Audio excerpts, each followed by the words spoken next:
Hello friends, আমি চলে এসেছি কার্তিক আমার নতুন ইউটিউব চ্যানেল টু সাইড কিচেনে। আজকে আবার একটা নতুন রেসিপি নিয়ে। আজকের রেসিপি হচ্ছে ফুলকপি পাতা বাটা। সেটা বানাতে কি কি উপকরণ লাগা আসুন দেখাই। তার আগে একটা কথা বলে দিই, আমার চ্যানেলে যেসব ভিডিও ছাড়া আছে আপনাদের যদি ভালো লেগে থাকে অবশ্যই লাইক কমেন্ট শেয়ার করবেন ও বেশি বেশি করে শেয়ার করবেন। আপনি যদি আমার চ্যানেল নতুন হয়ে থাকেন প্লিজ সাবস্ক্রাইব করে দেবেন ও নিচে বেল নোটিফিকেশানটা অল করে দেবেন যাতে আমার ভিডিও আপনাদের কাছে আগে পৌঁছে। তাহলে চলুন ফুলকপি পাতা বাটা বানাতে কি কি উপকরণ লাগে আসুন দেখাই।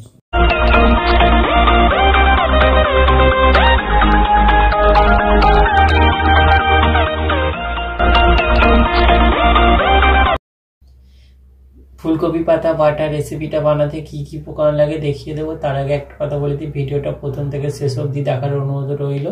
তাহলে চলুন রেসিপিটা শুরু করি। এখানে কিছুটা ফুলকপির পাতা আমি ভালো করে কেটে ধুয়ে নিয়েছি। এখানে নিয়েছি 4টে কাঁচা লঙ্কা, একটা পেঁয়াজকে কুচি করে নিয়েছি, একটা শুকনো লঙ্কা নিয়েছি, কালো জিরে নিয়েছি, কটা রসুন নিয়েছি, এখানে নুন নিয়েছি আর পরিমাণ মতো তেল নিয়েছি।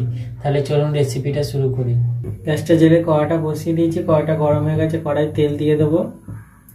তেলটা গরম হয়ে গেছে, তেলের ওপর দিয়ে দেবো শুকনো লঙ্কা, কালো জিরে, রসুনগুলো দিয়ে দেবো, কাঁচা লঙ্কাটা দিয়ে দেবো, পেঁয়াজটা দিয়ে দেবো।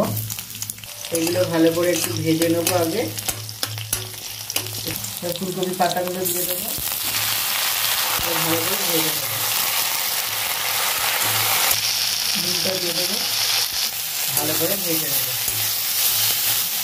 ফুলকপি পাতা ভাজা রেসিপিটা রেডি হয়ে গেছে, এটা নামিয়ে নেবো। পাতাটা আমি সিলের মধ্যে নিয়ে নিয়েছি, এবার বেটে নেবো। ফুলকপি পাতা বাটা রেসিপিটা আমার রেডি হয়ে গেছে। এই রেসিপিটা যদি আপনাদের ভালো লেগে থাকে অবশ্যই লাইক কমেন্ট শেয়ার করবেন ও বেশি বেশি করে শেয়ার করবেন। আর প্লিজ সাবস্ক্রাইব করে দেবেন, আমাদের পাশে থাকবেন।